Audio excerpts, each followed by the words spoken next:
یہ چونکہ یہ حق مانتے ہیں، ٹروتھ کو مانتے ہیں، کتاب کو لے کر چلتے ہیں، یہ اہل کتاب ہے، ان کو جنت ان کے لیے بھی ہے، خدا ان کو بھی ویلکم کرے گا. یہ مذہب کی آزادی ہے. پیغمبر صاحب کو ہدایت دی گئی ہے قرآن میں کہ آپ کا کام کسی اور پر individuals and freedom of religion, کہ آپ کا کام کسی پر حاوی ہونا نہیں ہے، آپ کسی کو کنٹرول نہیں کریں گے، آپ کا کام پریچ کرنا ہے، اللہ کا شبد کنوے کرنا ہے، آپ وہ کیجیے اور بس ختم. اب یہ حد جب پیغمبر صاحب کے لیے قرآن میں رکھی گئی ہے، اس سے زیادہ حد ہم تو اس سے بہت زیادہ آگے بڑھ جاتے ہیں. کنورژن کرنا، کبھی کبھی فورسیبل کنورژن کرنا پاکستان یا جہاں مسلم کی بجائے، دیکھیے ان سب چیزوں پر ہم نہیں بولیں گے یا ہم چپ رہیں گے تو اس کا مطلب دوسرے نان مسلمس اس کا ایک مطلب نکالتے ہیں کہ یہ سائلنٹ کیوں ہے. جہاں جہاں بھی ہمارے بیچ میں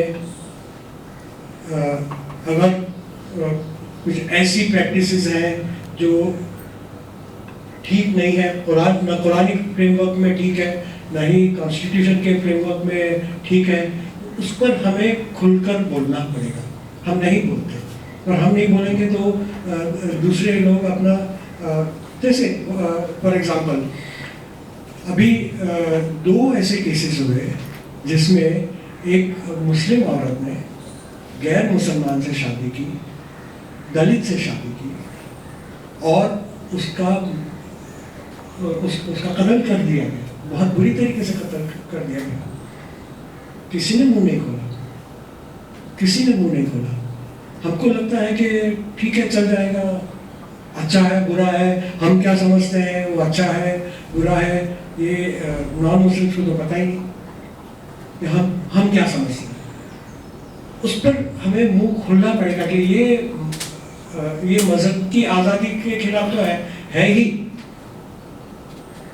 قرآن کے بھی خلاف، اسلام کے بھی خلاف ہے. تو اسلام 2 طریقے کے اسلام کے بارے میں سمجھ بنی ہے.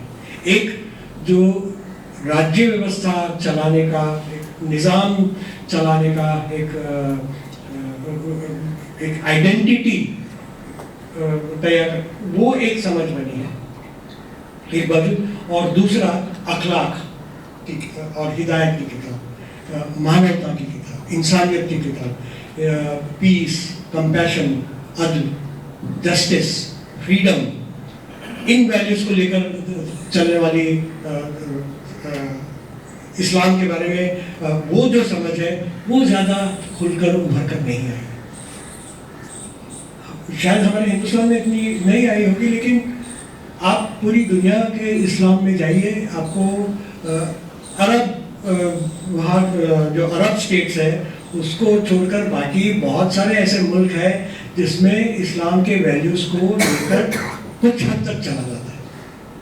اور ہمیں چاہیے کہ ہم اپنے آپ کو، ہماری ساری دوسری مذہبی پریکٹسز تو ہو، لیکن ہم اخلاق کو لے کر چلیں.